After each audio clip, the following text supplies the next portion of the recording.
Abu Talib ialah manusia yang paling ringan siksaan dalam neraka. Kata Rasulullah, dipakaikan 2 terompah yang diperbuat daripada neraka api.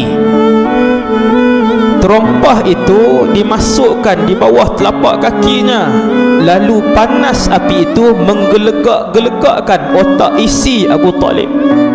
Hak tu paling ringan.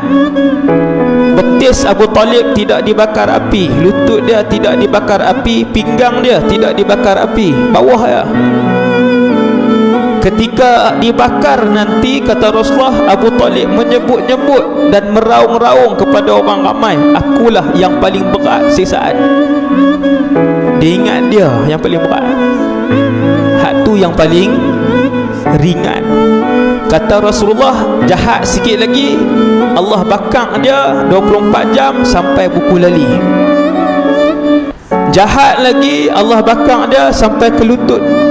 Jahat lagi Allah bakar dia 24 jam sampai ke pinggang.